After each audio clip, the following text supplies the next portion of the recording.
만복사 젖보기는 조선 초인물 김시습이 지은 금오신화의 첫 번째 이야기입니다. 요즘 말로 하자면 만복사라는 절에서 젖포놀이 한 썰 정도로 해석할 수 있겠죠. 절에서 젖포놀이를 한 오늘의 주인공은 양생, 성은 양씨의 이름은 생은 아니고요. 양씨성을 가진 사람이라는 의미입니다. 양모씨 정도라고 해두죠.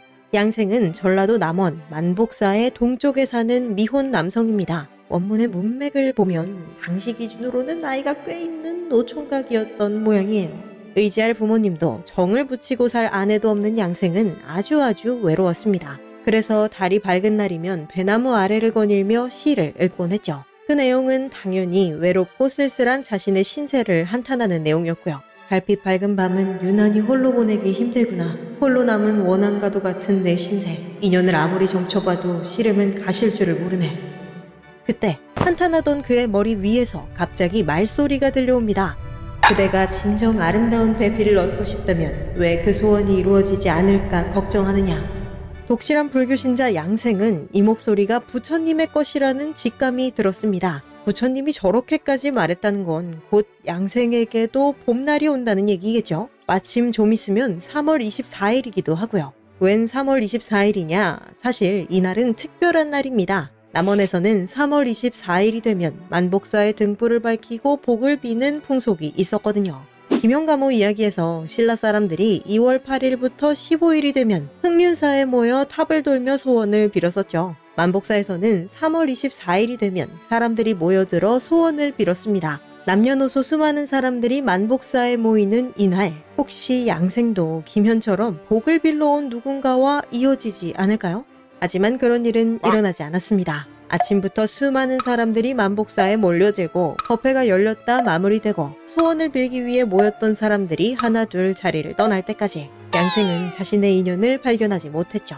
이때 양생의 마음은 묘사되지 않았지만 계시가 틀렸을까 불안하기도 하고 이 기회를 놓쳐 영영 인연을 만들지 못할까 두렵기도 했을 겁니다. 그래서일까요? 양생은 비장하게 불상의 앞으로 향해 젖포를 꺼냅니다. 여기서 잠깐 젖포가 무엇이냐? 복잡한 윷놀이라고 생각하시면 됩니다. 윷놀이에서 쓰는 윷가락과 비슷하게 생긴 가락을 던져서 몇 칸씩 이동할지를 정하고요. 자기 몫의 말을 모두 목적지에 도착시키면 이기는 게임이에요. 다만 윷놀이에서 쓰이는 놀이말과 젖포에서 쓰이는 놀이말의 개수는 다르고요. 한 번에 갈 수 있는 칸의 수도 조금씩 다릅니다. 어쨌든 양생은 놀이판을 펼치고 젖포를 부처 앞에 던지며 이렇게 말합니다.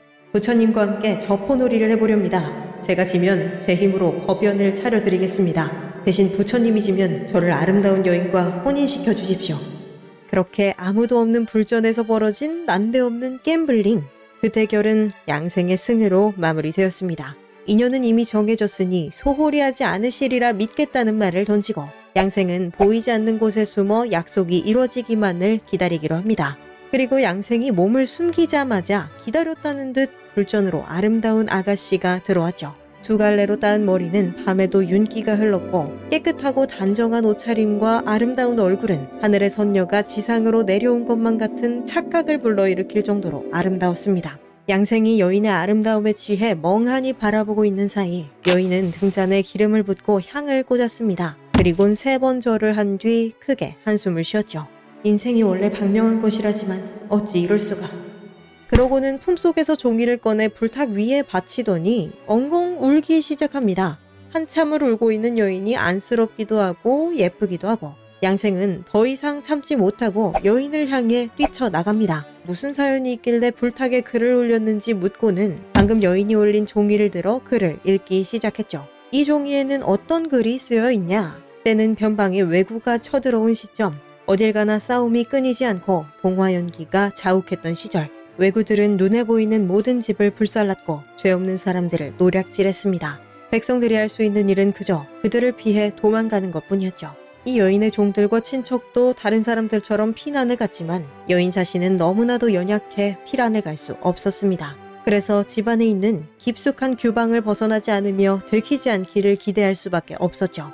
여인 아버지는 그를 인적이 드문 시골로 옮겨 살게 해주었고 그렇게 3년이란 시간이 흘렀습니다. 의지할 리 하나 없이 외딴 시골에서 아가씨는 외롭고 쓸쓸한 하루하루를 보냈습니다. 날이 좋으면 날이 좋아서 날이 좋지 않으면 좋지 않아서 외로운 매일. 그래서 이 여인은 불상 앞에 무릎을 꿇은 겁니다. 자신의 인연과 하루빨리 만나 결혼하고 싶었거든요. 근데 이거 양생도 마찬가지죠. 글을 모두 읽은 양생은 기쁨을 숨기지 못하며 아가씨는 어떤 분이냐, 왜 혼자서 여기까지 왔냐 이것저것 물어봤습니다. 하지만 여인은 묘하게 선을 그었어요. 저도 당신과 같은 사람인데 왜 자꾸 이것저것 물으십니까? 당신은 좋은 배필만 얻으면 되지 않습니까? 이름을 물을 필요도 당황할 필요도 없죠. 여인의 말에 조금 당황하긴 했지만 어쨌든 자신의 배필인 것 같은 이 여인을 양생은 절에 있는 한 작은 방으로 데려가기로 합니다. 법당 앞에 아무도 살지 않는 행랑채 옆 아주 좁은 판자로 된 방이 하나 있었거든요. 양생은 그의 손을 잡고 그 방으로 향했고 여인도 그게 싫지 않은 듯 조용히 따라갔습니다. 다음은 굳이 말 안 할게요. 말 안 해도 아실 것 같아서. 그렇게 거사가 끝나고 다리 한가운데 걸린 한밤중 두 사람이 있던 방의 창에 사람의 달 그림자가 비쳤습니다. 여인이 문을 열자 그곳에는 여인의 시중을 들던 시녀가 서 있었죠. 평소에는 문 밖으로 한 발짝도 안 나가던 아가씨가 안 보여서 이리저리 찾아다니다가 여기까지 왔대요. 오늘의 일은 우연이 아니야. 모두 하늘님과 부처님이 돌보신 덕이지. 부모님께 말씀드리지 않고 혼인하는 것은 예법에는 어긋나지만 그래도 인연을 맞이하게 되었으니 어찌 기쁘지 않을 수 있겠느냐. 집에 가서 앉을 자리와 술안주를 마련해 오거라.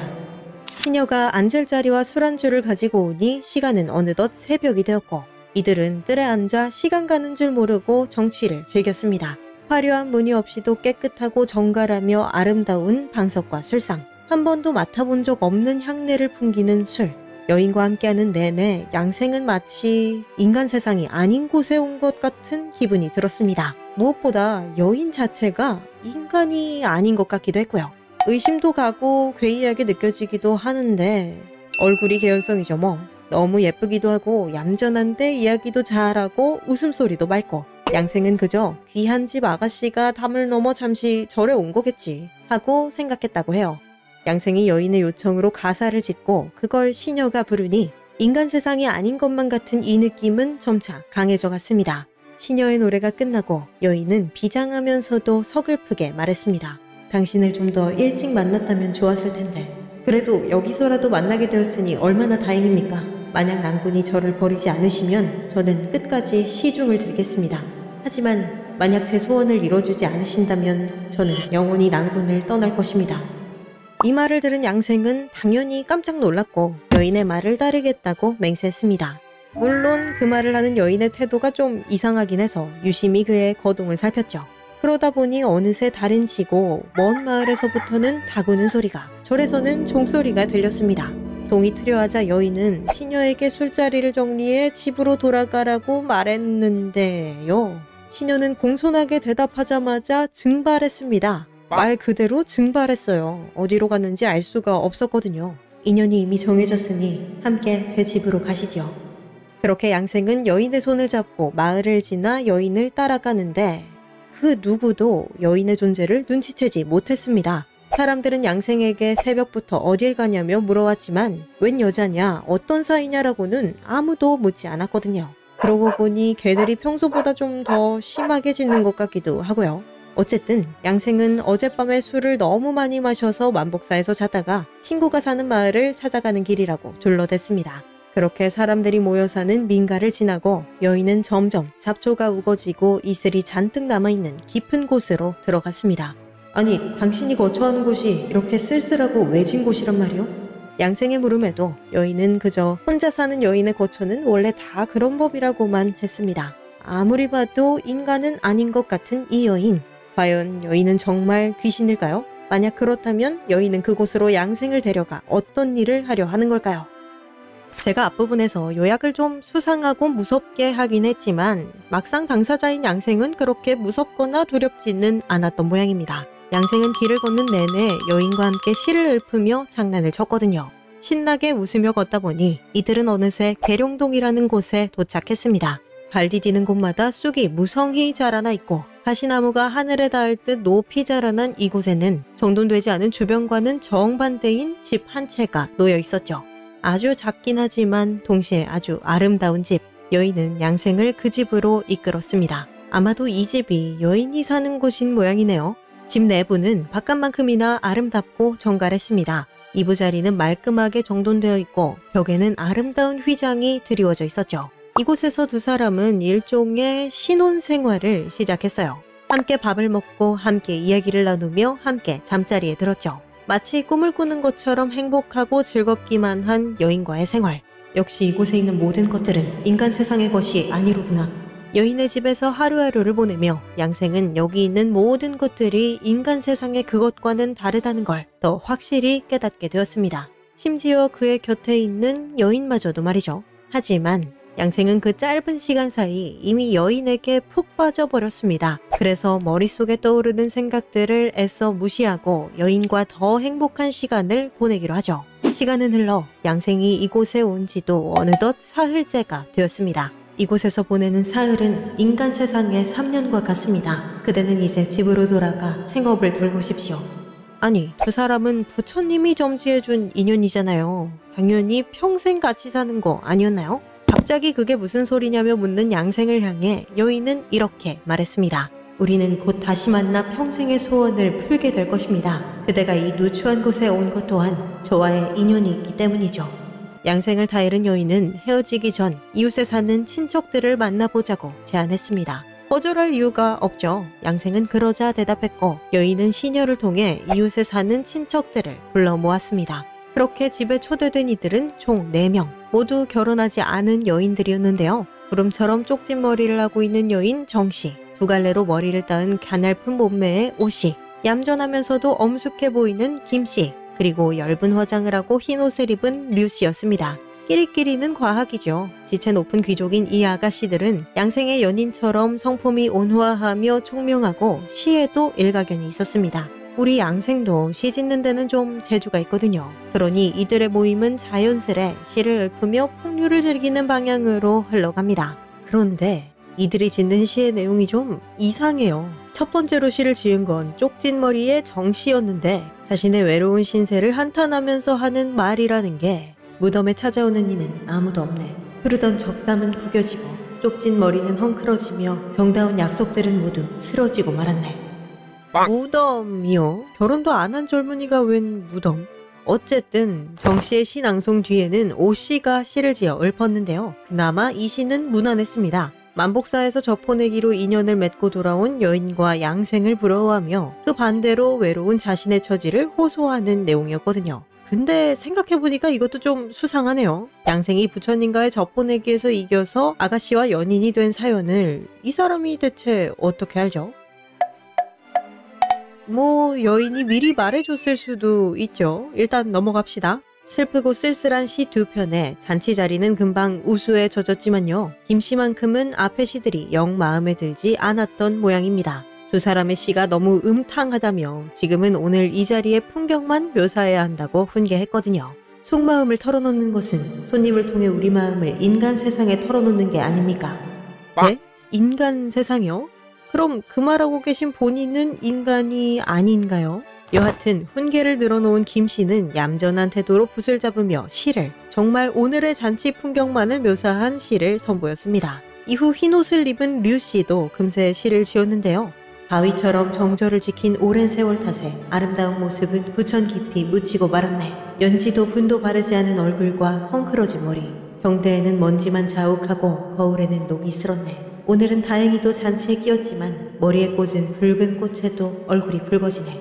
이제서야 낭군을 만난 여인이여, 평생 서로 사랑하기만을 바라네. 부천, 이게 불교에서는 죽은 뒤에 넋이 돌아가는 곳, 그러니까 저승을 의미하거든요. 근데 거기 묻혔다고요? 아까 시에서 나온 무덤도 그렇고 부천도 그렇고 이분들 지금 대체 무슨 소리를 하는 거죠?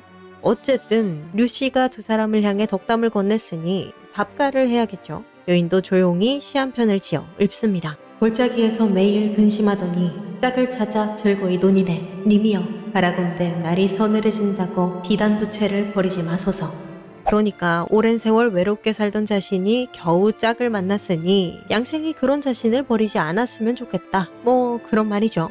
이제 주인공 양생 또한 즉석에서 시를 지어 화답합니다. 이 밤은 대체 어떤 밤이기에 이리도 고운 선녀를 만났는가. 술잔이 오가고 노래는 흥겨우니 신선세계가 바로 이곳이구나. 사랑하는 님을 만나 잔치를 베풀게 되었으니 이 어찌 기쁘지 않겠느냐. 그대여, 어찌하여 찬바람이 불면 부채를 버린다는 섭한 말씀을 하시는가. 우리 이승에서도 저승에서도 배필되어 꽃밭에서도 달 아래에서도 즐겁게 노니세.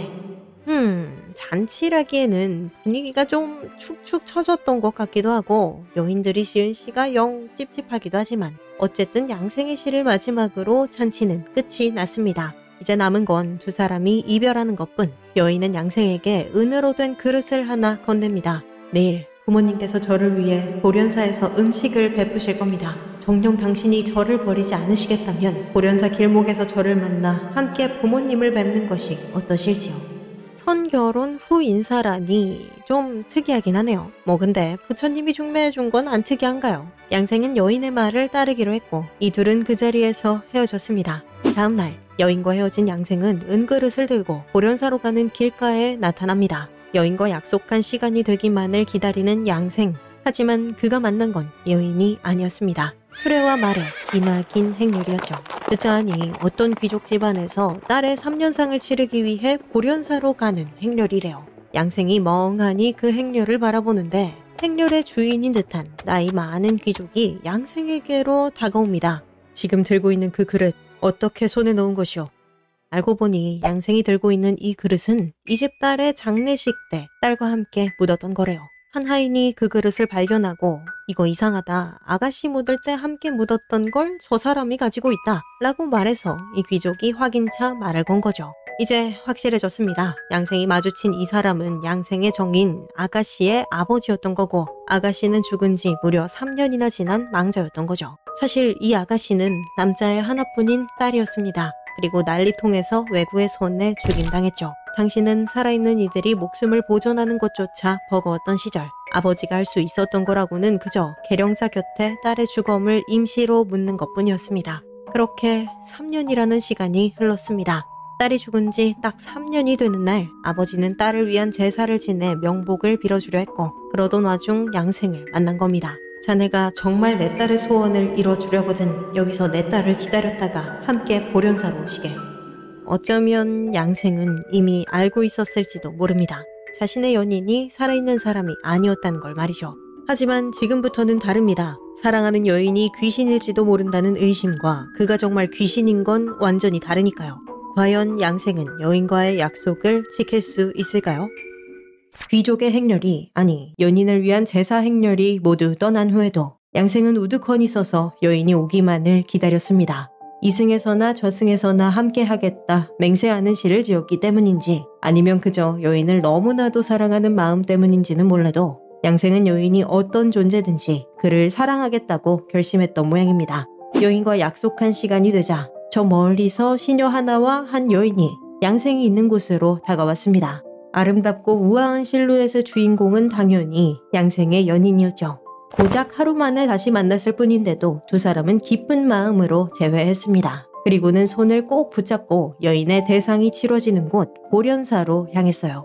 젊은 앞에 들어서자 여인은 엄숙하게 부처를 위해 예를 드렸습니다. 그리고 흰 휘장이 드리워진 곳에 안으로 들어갔어요. 당연히 이 모든 광경은 오직 양생에게만 보였습니다. 다른 사람의 눈에 보이는 건 사랑이 가득한 눈길로 어딘가를 바라보는 양생뿐이었죠.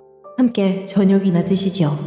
양생이 여인이 저녁을 함께 먹자고 말하더라. 전하니 주변 사람들은 깜짝 놀랐습니다. 자신들의 눈에 보이는 건 양생뿐이니까요. 여인의 부모는 양생이 정말로 여인을 볼 수 있는 건지 여인이 정말로 이곳에 온 건 맞는지 의문이 들었습니다. 그래서 시험도 할 겸 양생이 요구하는 대로 밥상을 내주었죠. 양생과 여인이 밥상을 받자 수저 놀리는 소리가 나기 시작했고 그제서야 여인의 부모는 3년 전에 죽은 자신의 딸이 지금 이 자리에 있다는 걸 알게 되었습니다. 아무리 봐도 자리에 앉아서 식사를 하는 건 오직 양생뿐인데 지금 들리는 수저 소리는 분명 두 사람의 것이니까요. 그렇게 세상에서 가장 이상한 저녁 식사가 끝나고 부부는 양생에게 휘장이 드리워진 곳 옆에서 함께 잠을 잘 것을 권했습니다. 그때부터 달이 하늘 한가운데에 떠있는 한밤중까지 휘장이 드리워져 있는 곳에서는 낭랑한 말소리가 들렸습니다. 마치 두 사람이 그곳에 앉아 오랫동안 대화를 나누는 것처럼요.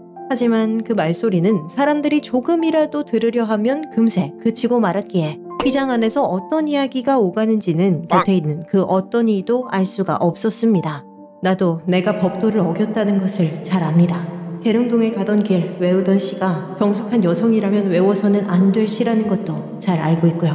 하지만 너무나도 오래 들판에 버림받았다가 한번 사랑의 마음이 생겨나고 보니 도저히 그 마음을 걷잡을 수가 없었어. 부처님의 덕으로 그대의 아내가 되어 그대를 위해 술을 빚고 옷을 기우며 살고 싶었어. 하지만 업보는 피할 수 없는 모양이오.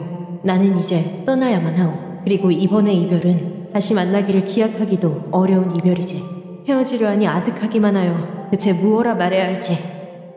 양생과 여인이 아무리 이별이 오지 않기를 바래도 야속한 시간은 흘러만 갔습니다. 이제는 여인의 혼이 떠나야만 할 시간. 여인의 영혼을 전송하는 사람들의 울음소리가 온 절을 울리고 여인이 문 밖을 나서자 이제 양생조차도 그의 모습을 볼 수 없었습니다. 남은 건 허공에서 울려 퍼지는 그의 목소리뿐이었죠. 저승길도 기한이 있으니 슬프지만 이별이라오. 우리 님이여, 비오니 나를 저버리지 마소서. 애달파라 우리 부모님, 내 배피를 짓지 못했네. 아득한 구원에서 마음에 한이 맺히겠네. 여인의 목소리는 점차 가늘어지더니 끝내 들리지 않을 정도로 작아져 사라졌습니다. 짧고도 강렬했던 여인과의 사랑. 그 사랑 앞에서 양생은 슬픔을 주체할 수 없었습니다. 바로 옆에서 이 모든 상황을 지켜본 여인의 부모는 비로소 이 모든 일이 사실이라는 것을, 딸의 영혼이 방금 전까지도 이 자리에 있었고 여기 있는 양생과 아주 각별한 사이였다는 것을 믿게 되었습니다. 그렇게 소중한 이를 잃은 세 사람은 함께 머리를 맞대고 하염없이 눈물을 흘렸죠. 그 은그릇을 자네에게 맡기겠네. 내 딸의 몫으로 남겨둔 밭과 노비 또한 맡길 테니 내 딸을 잊지 말아주시게나.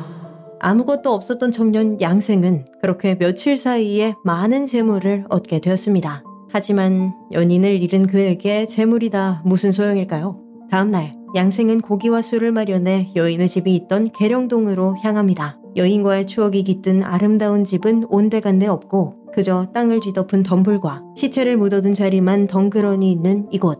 양생은 그 앞에 제물을 차리고 지전을 불사르며 여인을 위한 자신만의 장례를 치러줍니다. 님이시오. 어릴 적부터 온순하고 아름다웠던 님이시오. 외구를 만나 목숨을 잃고 말았구려. 봄바람이 불 때 두견새의 울음소리를 들으며 가을 서리가 내릴 때 버림받는 비단 부채를 보며 얼마나 외롭고 슬펐습니까? 비록 이승과 저승이 다르다지만 나는 그대를 만나 물 만난 고기처럼 짧은 기쁨이나마 마음껏 누릴 수 있었어. 100년회로 하려 할 것만 이리도 빨리 이별할 줄 어찌 알았겠소. 님이여, 그대는 달나라에서 난세를 타는 선녀가 되시오. 무산에 비를 내리는 아가씨가 되시오. 나는 집에 들어가도 어이가 없어 말을 하지 못하고 술을 마시려 하면 마음이 슬퍼지곤 하오. 아름다운 그대의 모습이 눈에 선하고 목소리가 곁에서 들리는 듯하오. 몸은 흩어져 흙이 되었지만 홀령이야 어이없어졌겠소. 뜰에 오르시고 곁에 앉아 슬픔을 돌보시오. 생과사가 다르다지만 그대는 이 말을 듣고 느끼는 바가 있을 것을 믿소. 글을 올리고 장례를 치른 후에도 양생의 슬픔은 가실 줄 몰랐습니다. 여인의 부모님에게 받은 밭도 가지고 있던 집도 모두 처분한 양생은 그 돈으로 사흘 내내 여인을 위한 제사를 지냈죠. 무엇을 위해 제사를 지냈는지는 알 수 없지만 제사가 끝날 무렵 공중에서 여인의 목소리가 들려옵니다. 그대의 은혜를 입어 다른 나라에서 남자의 몸으로 태어나게 되었소. 이승과 저승은 아주 멀리 떨어져 있지만 그대의 은혜에 깊게 감사드리오. 그대는 이제 선한 업을 닦아 나와 함께 윤회를 벗어나시구려. 제사를 마무리하고 여인의 마지막 목소리를 들은 후 양생은 영원히 짝을 찾지 않았습니다. 그저 아무도 몰래 지리산 속으로 들어가 약초를 캐면서 살았죠. 산속에서 평생 동안 그 짧은 사랑을 곱씹은 그의 말년을 아는 이는 아무도 없었다고 합니다.